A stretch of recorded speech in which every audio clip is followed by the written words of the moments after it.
So in this video we'll be consolidating our knowledge of vectors by going through some AQA Foundation Exam Questions. Now there will be a copy of the question sheet ready for you to download by clicking the link in the description.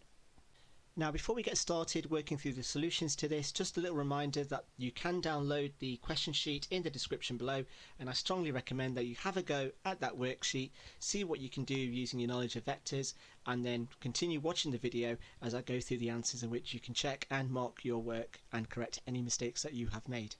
So with question 1, all we need to do here is write down the column vector. So for A, let's just get a different colour pen. And it doesn't really matter whether you're using square brackets or you're using curly brackets, it doesn't really make a difference. So the key thing is knowing where A starts and where it finishes. So again, using the rules of vectors, the first value is whether we're going left or right. So here we're going right 2 squares, so that's going to be plus 2. And we're going up 5 squares, so that's going to be 2, 5. Now minus C is going in the opposite direction. So when we've got positive C, we're starting at this point here, so let's get a different colour. So starting at this point here and I'm ending at this point here.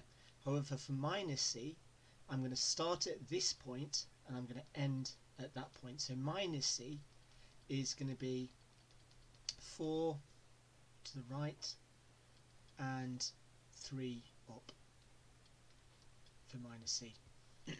Now what's usually handy is if you write down, it's not really needed but it will be needed after. So A is 2, 5, B is right 2, down 2, so that's going to be 2 minus 2, and C is left 4 squares and down 3 squares. Now when you're doing the opposite direction, so for again for C, for B, question 2, sorry. So here for minus C, we just reverse the signs of the numbers we can see in C, and it's just sometimes an easier way of doing it. Now the next thing we then need to do for question 3 is write down in column form a vector that is parallel to B but twice as long as B. So now parallel basically means that we've got the same distance from any point of B. So what I could do is have a starting point of, let's say, here, and I also need to have it twice as long. So if B is from this point to this point, from there, then minus 2B is going to be double that, and this here is going to be my answer to question 3. So what I need to do here is write down the column vector of that point. So this is going right 4 squares, so that's going to be 4, and it's going to be 4 down, so it's 4. Now another way of looking at this all is just doubling the numbers that I've got in B, and that would also give me those points. That should be a minus rather, like so. So I could have just simply doubled the numbers because I want it twice as long, and with regards to parallel it just needs to be a factor, which again we'll come on to after. Now the next thing I then need to do for question 4 is work out which of the following statements are true. Now again, there's a couple of ways in which you can do this. It's usually going to be a 25% chance if you're going to guess, and so there's several ways in which you can work it out. You can work it out by looking at the lines on the diagram, or you could do it by using vector calculation.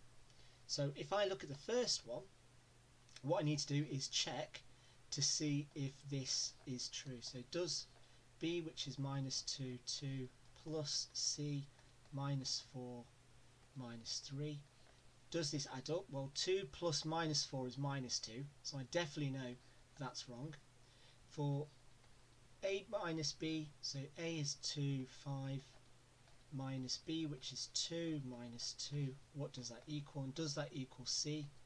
So let's have a look. So here I've got 2 minus 2, which is 0, and that doesn't equal minus 4, so that's going to be wrong.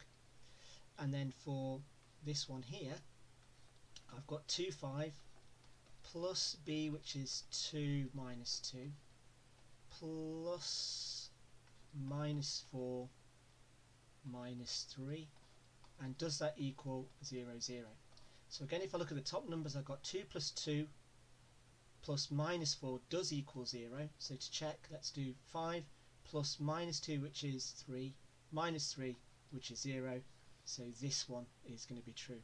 And just for argument's sake, let's just see if this one is true. So A if we look at being 2, 5 plus b, which is 2 minus 2. So again, I'm going to do 2 plus 2, which is 4. 5 plus minus 2 is 3.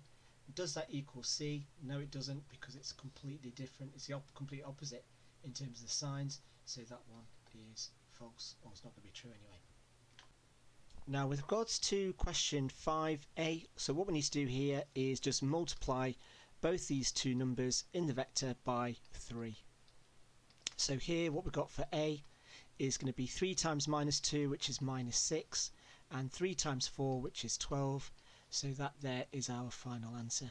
And then finally for b, what we need to do here is we need to do 2 minus minus 1 and 3 minus 5. So all I'm doing is just taking away the numbers, and 2 minus minus 1 gives me positive 3, and 3 minus 5 gives me minus 2, and so that there is my final answer for this one. Now moving on to question 6. So here what we've got to do is we've got to write down the in terms of p and q, the vectors h to c. Now when we're doing with directions, so let's say we can only go up, down, left, right.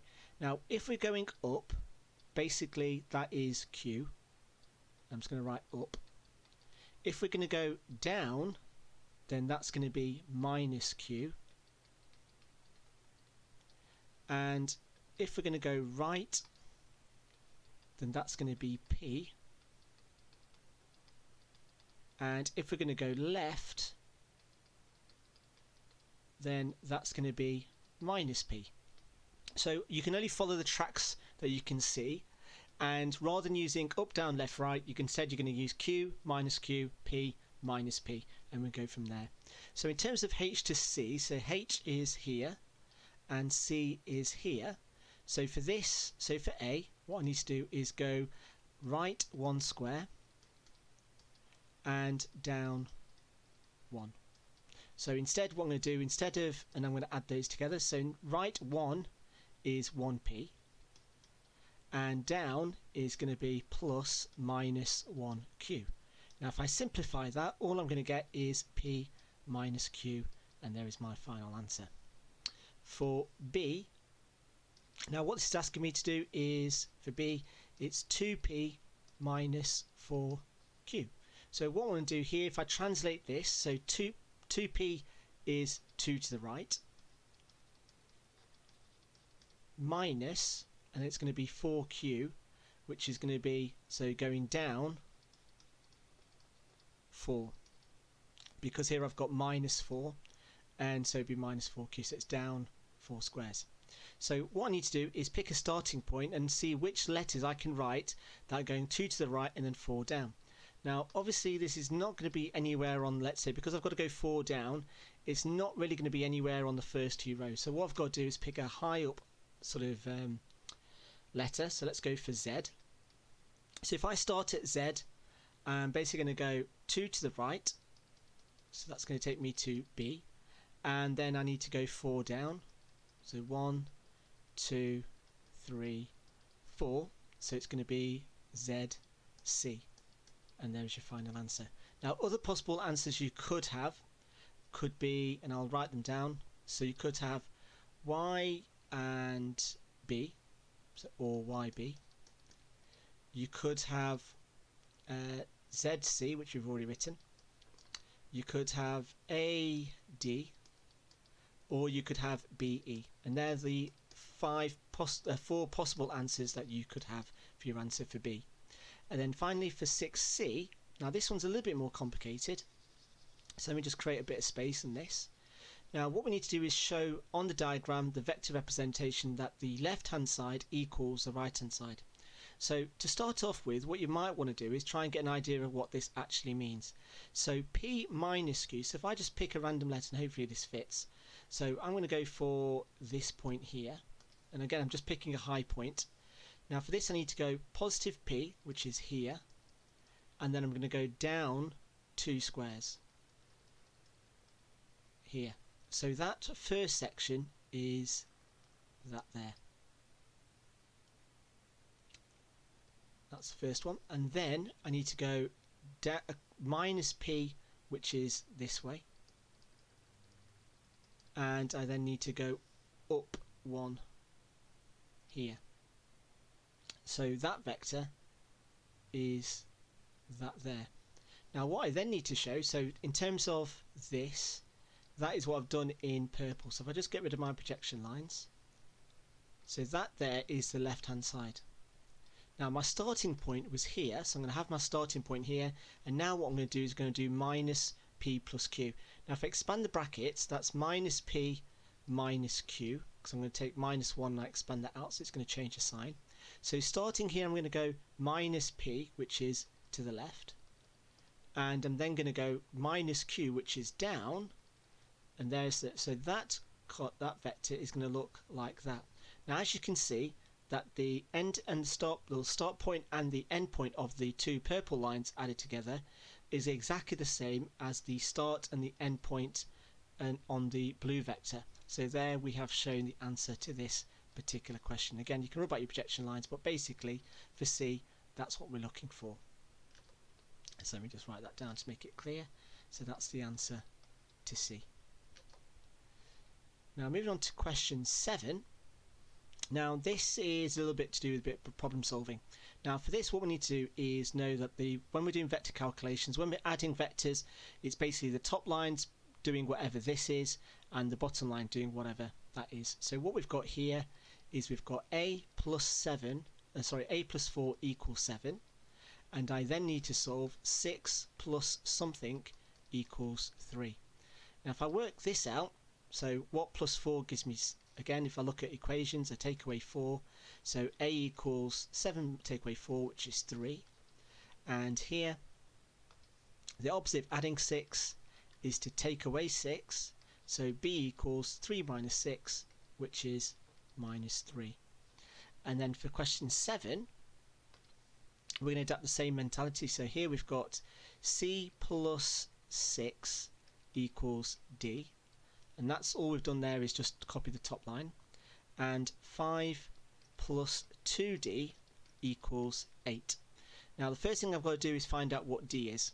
So what I need to do is solve this equation. So again, I'm going to take the 5 across, so we take that away. So what I've got is I've got 2d equals 3, and then I divide that by 2, so d is going to equal 1.5. So now that I know what d equals, I can substitute that into the top line. So what I've got is I've got c plus 6 equals 1.5, and then all I then need to do is to take the 6 over to the other side, so I take away 6, so c equals minus 4.5, and there is my two answers. So c equals minus 4.5 and d equals positive 1.5. So then moving on to question 8, so this is where we start moving on to translation using column vectors. Now when you're dealing with this question, it's always important you read the question carefully to know what shape we're actually starting at. So the question says, work out the transformation that maps shape A to shape B. Now the first thing it mentions is transformation, so the first thing we need to say is that it's a translation, and that would get you 1 point. 1 mark rather. Then the next thing we then need to do is pick a point on your starting position, on your starting shape, pick the corresponding point on your translated shape, and then all we need to do now is write down the column vector from this point to this point. So starting here, I'm going to go across 1, 2, 3, 4, 5, 6, so 6, and then I'm going to go down 3, so it's minus 3, and that there is your completed transformation. So you'd get 1 mark for translation, 1 mark for the 6, 1 mark for the minus 3, if it's worth 3 marks. Then moving on to question 9, so again we're still sticking with translation. So here what we've got to do is we've got to draw the shape. Now minus 3 minus 2 basically means we're going 3 to the left and 2 down. So what I need to do is I need to shift this shape along this translation. So if I pick this point here, I'm going to go 3 to the left, which is there, and then 2 down, so that new position is there. I'm going to do the exact point with this point, so let me just do that in a different colour. So I'm going to go left 3 squares and down 2, so that's going to go there, and do the same with this point here, go left 3 squares, down 2 squares, that's going to go there, and then all I then need to do is join the points up,